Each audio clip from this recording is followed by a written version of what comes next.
Good afternoon, all of you. I am here, Amita Prasad, along with Neelkamal Darbari. We will be talking about Teesri Kasam and Mare Gaye Gulfam. This film, all of you must have seen it long back. Neelkamal, have you seen this? Yes, of course, I've seen it many times. Okay. Yeah. And what is a good thing about it? We will be talking about Phanishwar Nath Renu. Of course, Premchand ji के बाद फणीश्वर नाथ रेणु जी को भारत का सबसे बड़ा साहित्यकार माना जाता है और उन्होंने अपनी रचनाएं विशेष करके बिहार, मिथिला और उसके पूर्वांचल में लिखी थी। और उनकी जो कहानी तीसरी कसम थी वो मारे गए गुलफाम पे थी। नीलकमल, मैं तुम्हें थोड़ा सा कहानी का एक अंश पढ़ के सुनाती हूँ। उन्होंने ये कहानी 1953 में लिखी थी और ये कहानी बनी है 67 में, जो आई थिंक फिल्म बताएंगे।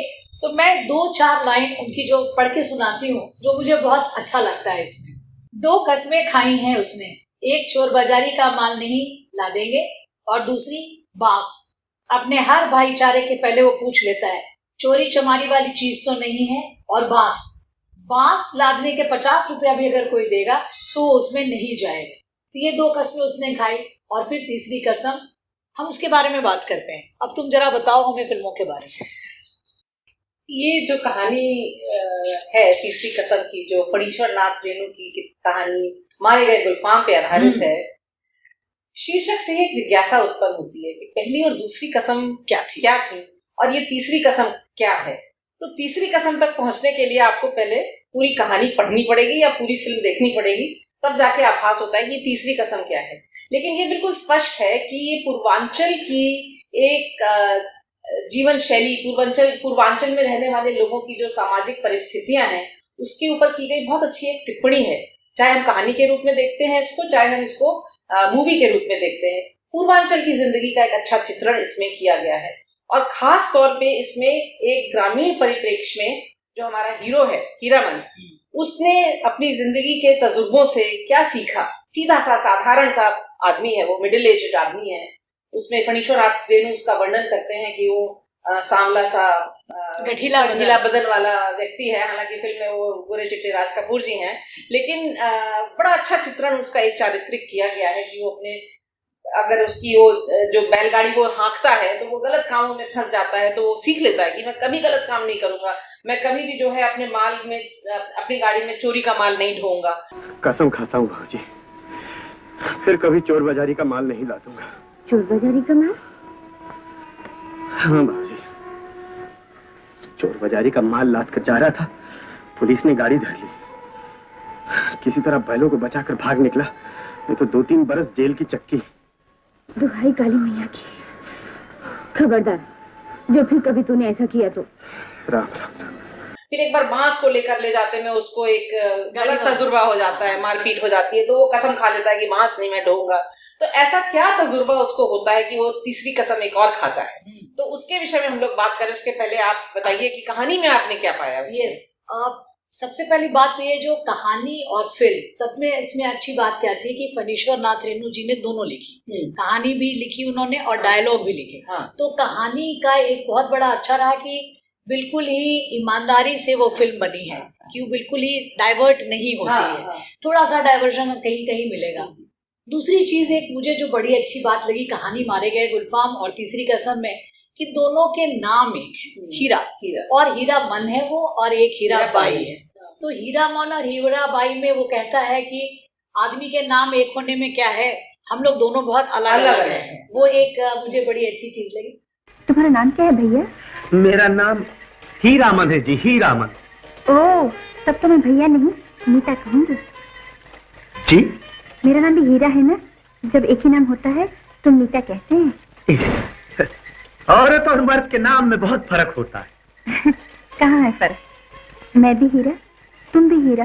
दूसरी जो राज कपूर और वहीदा रहमान जी का जो दिखाया है, और कोई सोच नहीं सकता था कि राज कपूर अपनी वो आवारा वाली छवि से बाहर निकल के इसमें काम करेंगे।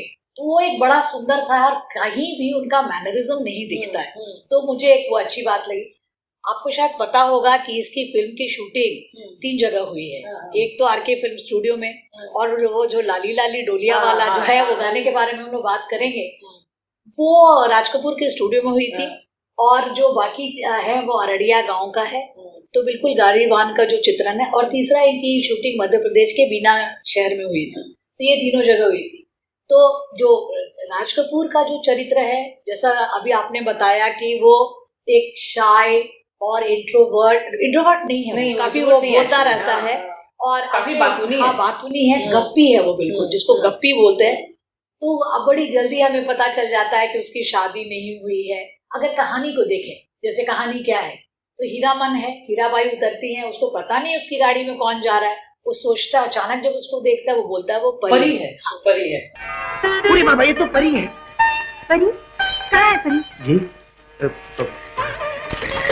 तो वहां पर आई थिंक स्त्री के चरित्र पे थोड़ा सा वही मैं देखती हूँ इस कहानी को, तो इसमें मुझे जो भी उस समय के भारत में, जो कि सन 50 और सन 60 के दशक की हिंदुस्तानी नारी है, या जो उसका एक जीवन है नारी का, उसके सभी पहलू नजर आते हैं इसमें। क्या क्या आयाम हो सकते हैं एक नारी के जीवन के, वो इसमें नजर आते हैं। बाल विवाह बिल्कुल बात इसमें आई है, कुंवारी लड़की की बात आई है कि इतना there is such a premium attached to the concept of virginity. Then there is जिसे कहना चाहिए कि शोषण, कि एक सौतेली माँ के द्वारा महुआ की जो एक कहानी में कहानी है, उसका शोषण दिखाया गया। एक सौतेली माँ के हाथों उसको एक सौदागर को बेच दिया जाता है, और वो कैसे अपने शोषण से बचने के लिए पानी में कूद पड़ती है, उफानी नदी में कूद पड़ती है, अपने जान की परवाह किए बगैर अपनी स्वतंत्रता को और अपने स्त्रीत्व को बरकरार रखने के लिए वो पानी में कूद पड़ती है। और उसको एक चाहने वाला व्यक्ति भी दिखाया है इसमें। ये सबसे अच्छी चीज मुझे इस कहानी में लगती है कि हर पल पे आपको जहाँ एक ईविल दिखाई देता है, वहां उसके साथ में आपको एक गुडनेस भी दिखाई देती है। तो एक अच्छा तालमेल बिठाया गया है, एक अच्छाई और एक बुराई के रूप में दोनों तरीके से तालमेल बिठाया है फणीश्वर नाथ रेणु ने, जो कि आपने बताया कि वो कहानी के संवाद लेखक भी थे। तो उन्होंने, मेरे को लगता है कि बहुत सोच समझ के उन्होंने कहानी के जो प्योर तत्व थे उसको कैप्चर किया है फिल्म में भी, और नारी के चरित्र में, जो नारी की जो जीवन है उसमें उसको उन्होंने बखूबी उतारा है। अब वहीदा रहमान का चरित्र देखिए, वो एक नाटक कंपनी में काम करती हैं, वो गायिका है या वो एक नर्तकी है, नौटंकी में काम करती हैं, परंतु प्योर है वो मन से अपने। और वो उसको एक साधारण सा बालक या जो ये अधेड़ उनका युवक है, 40 साल की उसकी उम्र दिखाई है, उसकी बातों से वो आकर्षित होती है ना। तो उसमें एक वो सादगी है कि वो सादगी से प्रभावित भी होती हैं, और उसको ये भी है, एक विरोधाभास भी है उसके अंदर कि कहाँ मैं एक नौटंकीकार और कहाँ ये बेचारा गांव का साधारण सा व्यक्ति। तो उसके जितने भी थॉट्स हैं, जितनी भी उसकी सोच है, उसका चाहे वो प्रेम हो, चाहे वो उसके कंधे पे हाथ रखती हो, मीता बोलती है उसको, मीता का मतलब ही हुआ फ्रेंड, तो उसको दोस्त मानती है वो। तो बड़ा अच्छा एक उसमें तालमेल बिठाते हुए कहानी को आगे बढ़ाया है फिल्म। और दूसरी चीज मुझे क्या इसमें अच्छी लगी, जो महुआ घटवारिन की कहानी है और उससे बिल्कुल जीवन को मिला दिया है। तो एक फोक जो बोलते हैं, लोक वाला जो एक सादगी और सुंदरता जो है। मैं नहा लेती हूँ। हाँ, पर यहाँ नहीं। क्यों? ये महुआ घटवारिन का घाट है, यहाँ कुंवारी लड़कियां नहीं नहाती। कुंवारी? ये महुआ घटवारिन कौन है? इसी गांव की लड़की थी, यहाँ नहाती थी, देखने में बिल्कुल परी जैसी। पुरानी कथा है, एक दिन एक सौदागर नाव लेकर इसी घाट पर आया और महुआ को जबरदस्ती लेकर भाग गया। उस दिन से यहाँ कुंवारी लड़कियां नहीं नहाती। और इसमें जो गांव का जो चित्रण है, जैसे ये घर जाता है और अपनी भाभी से बात करता है, जो प्रेम है, और वो बताता है कि मैं शादी नहीं कर सकता, क्योंकि वो कुंवारी लड़की से शादी नहीं करना चाहता है, लेकिन भाभी ने कसम खा रखी है। तो जैसा आपने कहा कि जो उस समय के नारी चरित्र पे है। दूसरी बात क्या है, हीरामन का जो प्रेम है वो धीरे धीरे पनपता है। ये जैसे इसको ये अलग लगता है क्योंकि ये इसके जीवन से बहुत अलग है। हीराबाई के जीवन में हीरामन तरह के लोग नहीं आते हैं। अब उसको ये भी नहीं पता है कि कानपुर नाम की कोई जगह होती है। हाँ, वो कानपुर नागपुर का एक अच्छा सा मजाक उसमें एक मजाक उड़ाते हैं। वो पूछते कहाँ से हो, तो बोलते मैं कानपुर से। पूछता नागपुर भी कोई जगह है, तो बहुत हंसते हैं। अच्छा बताइए, आपका घर कौन जिला में पड़ता है? कानपुर। क्यों, क्या बात है? बारे कानपुर, तब तो नागपुर भी होगा। हाँ, नागपुर भी है। क्या रे जमाना, क्या क्या नाम बना है, कानपुर, नागपुर। तो एक वो बहुत ही सीधा आदमी, उसने कोई दुनिया नहीं देखी है, लेकिन हीराबाई ने बहुत दुनिया दुनिया देखी देखी है। है। लेकिन तब भी वो उसको सपनों के लोक में ले जाता है। हाँ। उसको लगता है शायद ये हम मिल सकते हैं, लेकिन उसको कोई विरोधाभास नहीं है। हीरा मन जो है, जैसे नाम हीरा डायमंड, वैसे ही उसका जो चरित्र भी दिखाया है बिल्कुल उसी तरह का है। और कहानी में जैसे जो 10 गाने हैं इसमें, हाँ, गानों की बात कैसे ना करें, तीसरी कसम की बात हो तो गानों की बात है, जो 3 जो उसके जो एक गाना आपको याद होगा जो लाली लाली लाली डोलिया हाँ, है ना, हाँ, तो वो उस समय दुल्हनिया बनने का जैसे सोचो, ख्वाब, हाँ, एक ख्वाब उसके मन में है। है। जब वो कहता है कहानी में कि औरतों का क्या काम है, घर गृहस्थी संभालना, बहू बनना, तो वो बहू की जो एक ख्वाहिश है उसके मन की, वो उस गाने से और उस दृश्य में जो वहीदा रहमान की खूबसूरती और जो ब्लैक एंड व्हाइट पिक्चर में जो उनका अच्छा चित्र आया है। लाली लाली डोलिया में लाली रे दुल्हनिया, पिया की प्यारी भोली भाली रे दुल्हनिया। तो एक तो वो, दूसरी बात है कि वो एक दृढ़ी महिला है। हाँ। वो एक लगा मुझे जैसे जमींदार को वो स्नब कर देती है, फिर वो एक मन बना लेती है कि नए नाटक कंपनी में नहीं, पुरानी कहीं काम करेगी, और वो उसको छोड़ के चली जाती है। जमींदार को अपने रूम से निकाल देती है।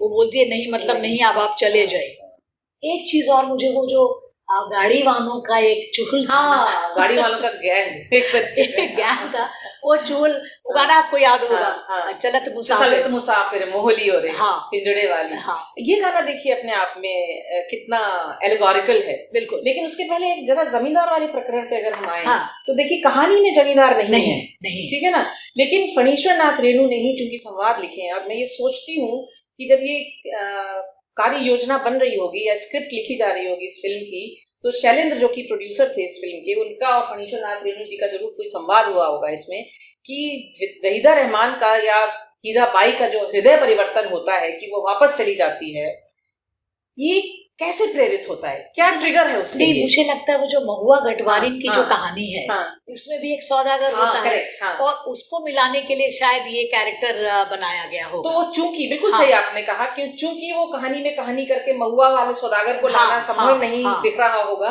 तो उन्होंने ये इफ्तिखार के रूप में एक जागीरदार का कैरेक्टर इंट्रोड्यूस किया, और उसकी जो पेशकश होती है वहीदा रहमान के सामने और जिसको वो रिजेक्ट कर देती है, वो ट्रिगर मानते हैं, उसको वो ट्रिगर मानते हैं कि वो जागीरदार जैसी मानसिकता और उसके जैसे आने वाले प्रस्तावों से स्वयं को बचाने के लिए और उसको सीधे साधे गाड़ीवान को बचाने के लिए वो अपना ये फैसला लेती है कि भैया लौट चलो। तो आपने एक बहुत अच्छी बात कही, and I think that is also in the film and that is also one message, कि women are in that category, they are not as a woman कि जिनकी कोई चाहत अपनी है, उसको चाहे तो देवी है वो, चाहे तो वो बहू है, सीता है, क्योंकि वो परी है, क्योंकि अपने आप को वो बचाने के लिए उसको देवी का रूप दे देते हैं। अच्छा देखिए, ये है भी कहानी पूर्वांचल की, हाँ, जहाँ बातचीत में ही हर शब्द हर वाक्य में एक राम और एक सीता का प्रसंग आ जाता है। तो एक आदर्श नारी दिखाने के उसमें आपने नारी को कैसे कंसेप्चुअलाइज किया है कि वो परी है,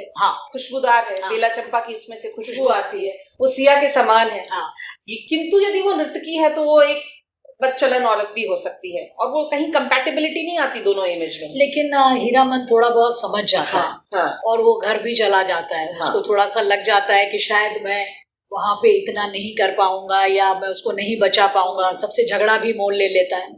आपने देखा होगा 3 गाने रेणु जी की कहानी में ही है।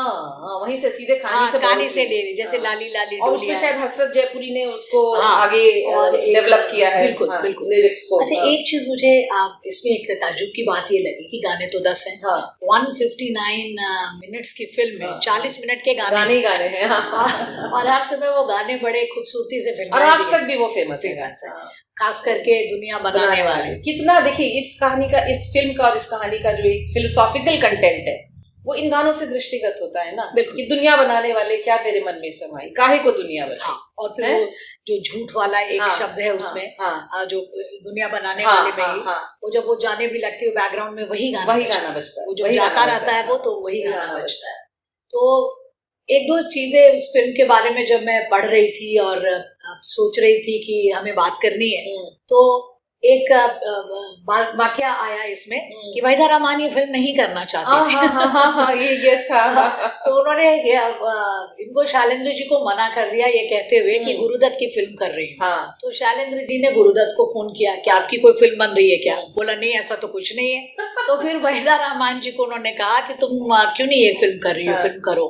वहीदा रहमान ने कहा मैं बड़ा लेजी फील कर रही हूँ। अच्छा। बट देखिए हम लोगों के लिए बहुत अच्छा हुआ कि उन्होंने वो फिल्म करी। लेकिन आपको ये भी शायद ख्याल में होगा कि जो इस कहानी का अंत है, जैसे इफ्तिखार के कैरेक्टर को क्रिएट किया गया, उसी तरीके से इस कहानी का जो एक अंत है वो भी थोड़ा सा भिन्न हुआ, क्योंकि कहानी में दिखाते हैं कि वो सो मोटो अपने तरीके से वो चली जाती हैं, लेकिन कहानी में वो एक ट्रिगर के मार्फत जाती हैं। लेकिन क्या ये हम लोग को जानकारी में है कि राज कपूर इसका एक अंत दूसरे तरीके से चाहते थे कि मिल जाए, दोनों मिल जाए, दोनों का विवाह हो जाए और समाज में एक्सेप्टेबिलिटी हो जाए उस रिश्ते की। लेकिन फनीश्वरनाथ रेणु जी ने कहा कि तीसरी कसम का क्या होगा? तीसरी कसम का क्या होगा? तो यहाँ हम दर्शकों को अपने बताना चाहेंगे कि तीसरी कसम जो है, हालांकि आपको उसके लिए पिक्चर दोबारा देखनी चाहिए, लेकिन तीसरी कसम जो हमारा कैरेक्टर है हीरामन, यही खाता है कि मैं अपनी गाड़ी में अब कभी भी कंपनी की औरत को नहीं ला दूंगा। तो उसको क्योंकि ऐसा तजुर्बा होता है, उसको प्रेम होता है, उसको प्रेम का इजहार नहीं वो कर पाता और उनका विछोह हो जाता है, तो ऐसा किसी को उसको ना दोबारा सहन करना पड़े, इसलिए वो तीसरी कसम खाता है और यही पे कहानी का अंत होता है। मारा मत। प्रीत बना के तूने जीना सिखाया, हंसना सिखाया, रोना सिखाया, जीवन के पथ पर मीत मिलाए। उलट उलट के क्या देखते हो? खाओ कसम, फिर कभी कंपनी की बाई को गाड़ी में नहीं बैठाएंगे। मीत मिला के तूने सपने जगाए, सपने जगा के तूने काहे को दे दी जुदाई, काहे को दुनिया बनाई तूने, काहे को दुनिया बनाई। लेकिन शायद अगर ये फिल्म चली नहीं थी, परंतु क्रिटिकली एक्लेम्ड था और इनको नेशनल अवार्ड भी मिला, है ना, और फिर मॉस्को इंटरनेशनल फिल्म अवार्ड में भी ये लोग गए। एंड लेकिन जरा सा फिल्म चली जब, तब तक शैलेंद्र जा चुके। शैलेंद्र जी की मौत हुई थी इसके दौरान ही इस फिल्म के। इस फिल्म में कौन सा गाना आपको सबसे ज्यादा अच्छा लगा? दुनिया बनाने वाले क्या तेरे मन में। और मुझे लाली लाली डोलिया, मुझे उसमें एक उसकी जो चाहत है, मुझे लाली लाली डोलिया बचपन से पसंद है। जब मैंने ये फिल्म पहली बार देखी थी तब मैं शायद 7-8 साल की रही हूँ, और मुझे वो फिल्म में वो गाना हमेशा रह गया कि तुम अपने ससुराल से लाना लड्डू पेड़े लेके खाना। और एक ये भी है कि ये जो गाड़ी के पीछे बच्चे भाग रहे हैं वो तीनों बच्चे शैलेंद्र के हैं। अच्छा, ये बढ़िया अच्छी आपने चीजें बताई। तो हालांकि गाना अगर आप देखा जाए तो ये चलत मुसाफिर मोह लियो रे, पिंजरे वाली मुनिया, ये बड़ा फिलोसॉफिकल गाना है और वो बिल्कुल हीराबाई के लिए ही गाता है। वो बार बार उसको चिढ़ाता है वो कि चिड़िया आई तुम्हारी मिठाई पे बैठी, चिड़िया आई और कपड़े बैठी। तो वो उसका एक चलत मुसाफिर मोह लिया रे, पिंजरे वाली मुनिया, चलत मुसाफिर मोह लिया रे, पिंजरे वाली मुनिया, चलत मुसाफिर मोह लिया रे, पिंजरे वाली मुनिया, चलत मुसाफिर मोह लिया रे, पिंजरे वाली मुनिया।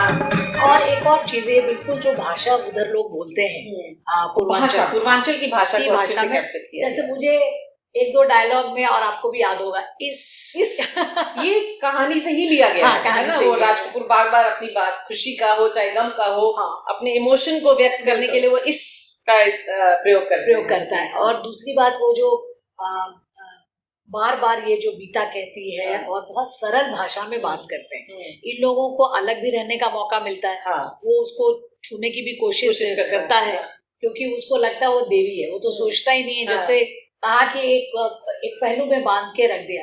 लेकिन मुझे इसमें ना woman emancipation also it looks, because finally it is her choice and she leaves she is not confined by the modes of society in a sense. वो चाहती तो जागीरदार का प्रस्ताव भी स्वीकार कर सकती थी, और वो चाहती तो वो एक अनएक्सेप्टेड सी रिलेशनशिप राज कपूर के साथ में रख सकती थी। किंतु उसने सोचा कि मैं क्या चाहती हूँ, मैं चाहती हूँ कि मैं अपनी कंपनी में वापस जाऊं जैसे वहां पहले काम करती थी, अपने देश पश्चिम की थी वो, याद हाँ, करिए है ना, हाँ, ये कानपुर। पूर्वांचल की, तो वो वापस पश्चिम में चली जाती हाँ, है। बोलती है उसको तुम आना मेरे यहाँ। नहीं, एक और इसका मुझे एक जो इनके जो प्रेम को भी दिखाया है, हाँ। It is very gradual.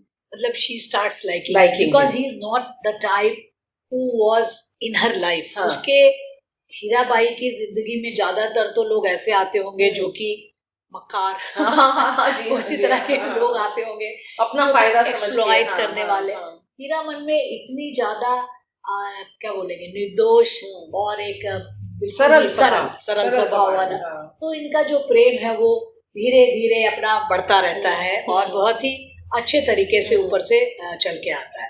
तो मुझे तो लगता है कि कहानी, मैं जब फिल्म देख रही थी दोबारा, या कहानी जब मैंने पढ़ी, तो मुझे तो एक्चुअली विलियम शेक्सपियर की ख्याल आई। अच्छा। हाँ, कि the whole world is a stage, है ना, and each character has a role to play on that stage. They have their exits and they have their entrances.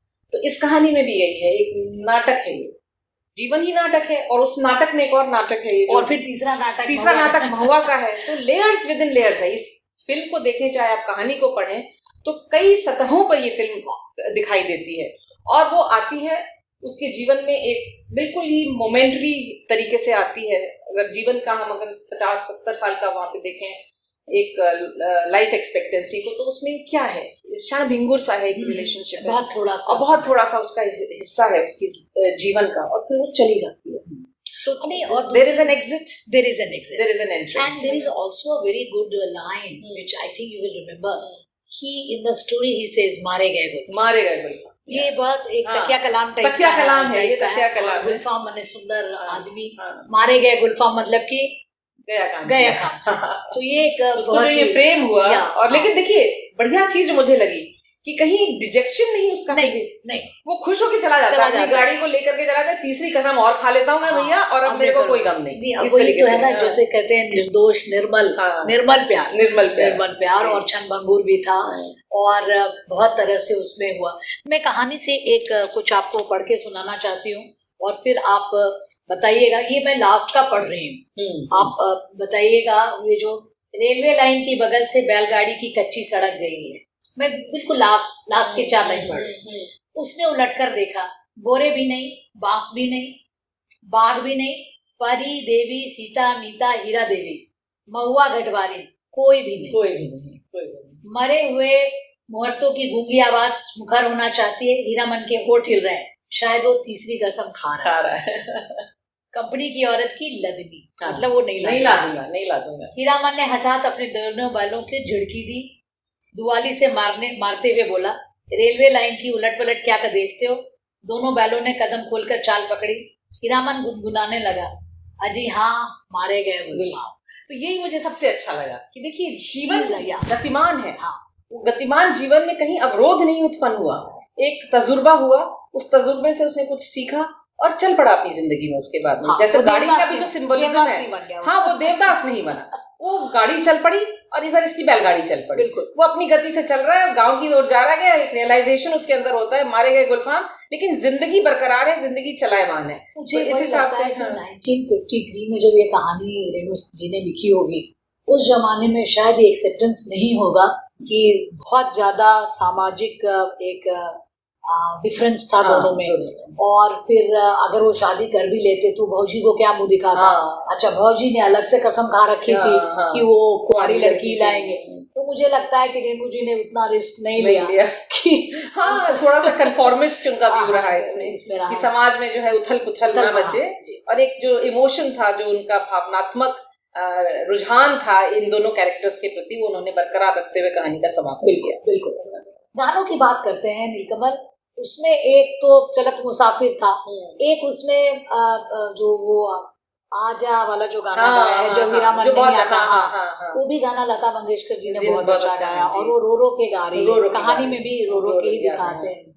एक बहुत वो जो भी करती है, she is also not pretending कि I am a very virtuous woman, she doesn't pretend. मुझे इस कैरेक्टर में एक बड़ी अच्छी बात लगी कि the woman is very strong and very modern, very modern in her अच्छा, वो कभी नहीं झिझकती है, कंधे पे हाथ रख देती है, और उसके बाद उससे बात करती है। शायद कंपनी की औरत थी, शायद इसलिए भी उसको थोड़ा लीक से अलग दिखाया है कि वो अलग देखने में लगती है। गानों की बात करें तो मैंने ऐसी एक लिस्ट बनाई थी, 10 गाने हैं लेकिन 3-4 गानों की। अब आप मुझे इसको बताइए कि आपको कौन सा गाना अच्छा लगा, और मुझे जो अच्छा लगा पंक्तियां मैं पढ़ के आपको सुनाती हूँ। काहे को दुनिया बनाई, सपने जागे कि तुमने, काहे को दे दी जुदाई। काहे को दे, ये एक लास्ट भी उसका ये आता रहता है। और जैसा मैंने बताया कि ये दोनों कलाकारों ने एक फिल्म में काम किया था, 1963 की फिल्म थी, एक दिल 100 अफसाने, और इन दोनों की ज्यादा फिल्में नहीं आई हैं। अच्छा, फिर मैं गाना आपको चुन के बताती हूँ। चलत मुसाफिर मोह लिया रे, तो हमने बात कर लिया। सजनवा बैरी हो गए हमारे, वो एक गाना। चिट्ठिया हो तो हर कोई बाँचे, भाग न बाँचे कोई। चिट्ठिया हो तो हर कोई बाँचे, चिट्ठिया हो तो हर कोई बाँचे, भाग ना बाँचे कोई, करमवा बैरी हो गए हमारे। हमारी किस्मत में क्या लिखा है तो नहीं पता है कि कल हम आपसे मिलने कैसे मिले, क्यों मिले, और क्यों हमारा विछोह हो गया, क्यों आप बिछड़ जाते हैं, इसके बारे में कोई नहीं कह सकता। कहीं ना कहीं लिखा हुआ है। तो जैसे जैसे लाइफ हमारे सामने आती है, जैसे जैसे उसकी परतें खुलती हैं, हम उसको कबूलते जाते हैं और उसके साथ के साथ में जीवन को चलाते जाते हैं। मेरे ख्याल से यही इसका है, क्योंकि अंडरलाइन थीम है जो विमेन्स स्टेटस इन सोसाइटी, उसके आधार पर उन्होंने बनाया है।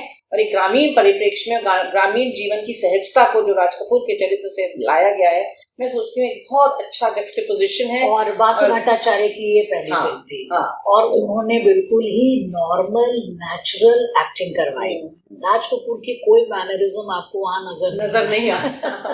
तो वो लीक से हटके, देखिए आप 40 साल हो गए इसके फिल्म को बने, 50 साल हो गए है ना, 50 साल हो गए। तो अभी हम लोग अभी भी हम इसको चर्चा कर रहे हैं इस फिल्म के बारे में। तो अपने आप में इसकी लॉन्ग लाइफ और इसकी जो एक एवरलास्टिंग अपील जो क्लासिक्स की होती है वो बनी हुई है। कहानी तो है, और कहानी का जितना अच्छा और सच्चा एक जो इसमें रूपांतरण हुआ है फिल्म में, वो बहुत प्योर है और मुझे बहुत बहुत पसंद है। मुझे भी बहुत पसंद है। शंकर जयकिशन की म्यूजिक और बासु भट्टाचार्य का निर्देशन और जयपुरी के गीत शैलेंद्र के गीत तो हैं, और फनीश्वर नाथ रेणु जी के डायलॉग। तो ये सब देखते हुए इतनी खूबसूरत फिल्म, कलाकार जितने हैं सबने बहुत अच्छा काम किया। फिल्म चली नहीं, वो एक अफसोस की बात रही होगी उस समय, लेकिन उसके बाद जब इनको नेशनल अवार्ड मिला तो ये फिल्म क्रिटिकली भी हुई और चली भी, आज तक चल रही। फनीश्वर नाथ रेणु जी के बारे में तो मतलब कि सूर्य को दिया दिखाने जैसा होगा। अगर हम लोग बात करें तो उनके तो और भी बहुत सारे नॉवेल्स, मैला आंचल तो बहुत अच्छा है, एक चौराहा उन्होंने लिखा था, फिर कहानियां तो ही अग्निखोर। अपने समय के कहानियों को अपने समय के दर्पण में, और उस समय क्या चल रहा था उसको उन्होंने लिखा, औरतों पे लिखा। दलित का भी इसमें एक थोड़ा सा फुट है। खुद शैलेंद्र जी दलित थे, खुद फनीश्वर नाथ रेणु भी उस तरह के समाज से आते थे। तो वो एक जो सेंसिबिलिटी है, जो भाषा है, सेंसिटिविटी है, वो वहां से वो आती है, परिलक्षित होती है, उसमें बार बार आती है। और जो कहानी में पर्टिकुलरली कुछ शब्द आदि का प्रयोग जो किया गया है वो बिल्कुल पूर्वांचल है, और वो दलित सेंसिबिलिटी को दिखाता है, सेंसिटिव, बहुत सेंसिटिव। मैं सोचती हूँ कि समाज के दर्पण के रूप में अगर हम इस कहानी को और इस मूवी को देखते हैं तो उसकी अच्छा एक चित्रण नजर आता है। रेणु जी की बहुत बड़ी खासियत थी कि वो बहुत ही सिंपली और बहुत ही कम शब्दों में, और अगर आप इसी कहानी को देखें मारे गए गुलफाम, तो पहले लाइन आपको लगता अब आगे क्या होगा, कि गाड़ी काटने फिर क्या करेगा, गाड़ी काट बैठा वो लड़की को देखेगा कि नहीं देखेगा, अच्छा वो क्यों लेके जा रहा है, वो कहानी क्यों सुना रहा है। और सजीवता भी है और सटीकता भी है, और मुझे लगता है कि ये रेणु जी की बहुत बड़ी खासियत थी। और ये एक चित्रण भी उन्होंने बहुत अच्छा है, बहुत ही अच्छा। इन्हीं शब्दों के साथ में अगर हम लोग फनीश्वर नाथ रेणु जी का स्मरण करते हुए और दिवंगत राज कपूर जी को भी याद करें, शैलेंद्र जी को भी याद करें, तो उनकी कृतियों के प्रति हमारी अच्छी एक श्रद्धांजलि है। बिल्कुल। फनीश्वर नाथ रेणु जी का 1977 में निधन हुआ था और 1921 का उनका जन्म था, तो ये उनकी जन्म शताब्दी भी है। तो उनको याद करते हुए इतनी सुंदर फिल्म में उनका इतना सहयोग रहा, उनकी कहानी पे तीसरी कसम बनी। राज कपूर वहीदा रहमान को और इस फिल्म को राष्ट्रीय पुरस्कार भी मिला, जैसा हम लोग अभी चर्चा भी कर रहे थे। तो हम लोगों की श्रद्धांजलि फिल्म के प्रति भी, कहानी के प्रति भी, उन सारे लोगों के प्रति, शैलेंद्र जी, शंकर जयकिशन, हसरत जयपुरी, जो उन्होंने हमें इतनी अच्छी भेंट दी। ये बिल्कुल एक भेंट ही कहा जाएगा। हाँ जी, बिल्कुल बिल्कुल बिल्कुल एक धरोहर है हमारे धरोहर, हिंदी सिनेमा की धरोहर बनी है ये। और एक क्लासिक फिल्म भी है, इसको सब देखते हैं। आप लोगों के साथ बात किया, हम लोगों ने बात बहुत की, अच्छा आप लगा। लोगों के सामने ये हमने ये प्रस्तुत की। बहुत बहुत धन्यवाद आपसे। थैंक यू अमिता जी। सजन रे झूठ मत बोलो, खुदा के पास जाना है। न हाथी है न घोड़ा है, वहाँ पैदल ही जाना है। सजन रे झूठ मत बोलो, खुदा के पास जाना है। न हाथी है न घोड़ा है, वहाँ पैदल ही जाना है। सजन रे झूठ मत बोलो।